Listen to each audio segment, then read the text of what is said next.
Hello नमस्ते everyone, welcome छ मेरो मिनी ब्लगमा।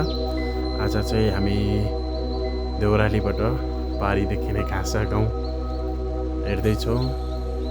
हामी चाहिँ यसरी गयौँ टक्क होइन, अनि त्यसपछि यसरी गर्मी थियो, जताततै बादल हल्का, तर हिमाल देखेको भए अझै बेटर हुन्थ्यो होइन। तर त्यो दिन चाहिँ हिमाल देखिएको थिएन, हामी जाने अलि ढिलो भएको थियो।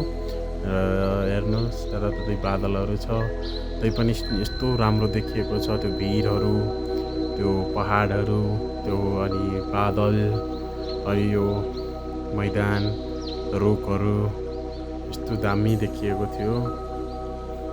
अनि हामी आजको दिन पुरै प्रकृतिसँग रमाउँदै हरियो डाँडाहरू, हिमाल, बादलहरू हेर्दै हिँडिरहेका थियौँ। त्यो चाहिँ हल्का पहिला यो सुक्खा पहिरो झर्ने ठाउँ, एकदम गाह्रो ठाउँ रहेछ त्यो चाहिँ, धेरै पहिरोहरू झर्ने। अनि हामी टक्क अगाडि गयौँ, जति अगाडि गयो उति राम्रो, जति अगाडि गयो उति राम्रो।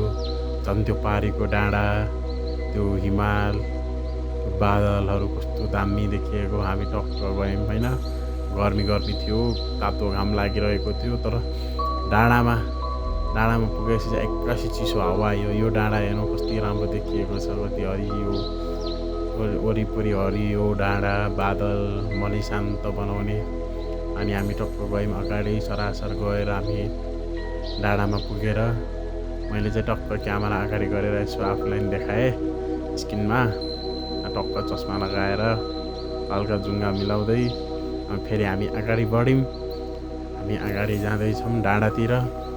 तर त्यो डाँडामा यस्तो चिसो हावा, यस्तो दामी आउने, जति हेऱ्यो उति हेर्न मन लाग्ने ठाउँ, एकदम रमाइलो ठाउँ। त्यो देखिएको, त्यो पारी देखिएको, त्यो निलो घरहरू चाहिँ घाँसा, अनि त्यो रोड बाटो कस्तो राम्रो देखिएको, पिच, त्यो गण्डकी खोला, यो डाँडामा एकदम चिसो हावा आउने। हामी एकदम गर्मी भएको थियो हामीलाई, त्यहाँ पुगेपछि एकदम चिसो हावा, सुरुर यस्तो हावा आयो। त्यसपछि हामी दुईजना फेरि डाँडातिर गयौँ। डाँडामा गएर यसो हावा खाइयो हल्का, अनि यसो गफ पनि गरियो।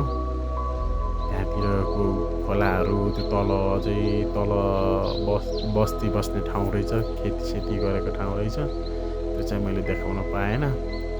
तर त्यो ठाउँ चाहिँ एकदम रमाइलो, एकदम धेरै रमाइलो ठाउँ रहेछ। हामीलाई एकदम रमाइलो फिल भयो होइन, चारैतिर हरियाली, माथि यस्तो शान्त हावा। हामी हावा खाँदै एकछिन गफगाफ गरियो दुईजना डाँडामा। अनि मैले सोधेँ त्यहाँ त्यो ढुङ्गाको बिचबाट खोला आएको रहेछ, कस्तो दामी देखिएको थियो। तर मैले क्यामेराले चाहिँ देखाउन सकेन, मेरो फोन यतै राखेको थिएँ मैले। हामी सो देखाउनको लागि मैले फोन यतै राखेको थिएँ। अनि हामी त्यहाँ गफ गऱ्यौँ, अनि गफ गरेर पछि हामी फर्किएर माथि आयौँ। तर ठाउँहरू चाहिँ एकदम बबाल, एकदम रमाइलो, एकदम शान्त हुने ठाउँ, यस्तो राम्रो ठाउँ रहेछ यो ठाउँमा पहिला पनि। तर मैले चाहिँ यस्तो भिडियोहरू बनाएको थिएन। म चाहिँ अर्को डाँडामा पुगेको थियो, यो डाँडामा चाहिँ पुगेको थिएन। हामी यसरी फर्क्यौँ टक्क, अनि ज्वाइँले फुल पनि देखाउनु भयो। अनि त्यसपछि फेरि हामी भ्यू हेर्दै माथि फर्क्यौँ। तर यो डाँडा चाहिँ पहिला आगो लागेको थियो अरे, तर यो डाँडा चाहिँ अहिले यस्तो राम्रो भएको रहेछ। र यो रोड, पारीको रोडहरू एकदम राम्रो देखिने। अनि यहाँ एउटा भेडा पनि रहेछ, कसको बाख्रा रहेछ भेडाभन्दा पनि। अनि घाँसा गाउँ यस्तो राम्रो देखिने, यता पुरा त्यो बादल, पहाडको माथि बादलहरू यस्तो राम्रो, पहाडको माथि बादलहरू हेर्दै हामी चाहिँ यो भिडियो सकाएर फर्क्यौँ। हामी फेरि अर्को नेक्स्ट भिडियोमा भेट्नेछौँ। By by.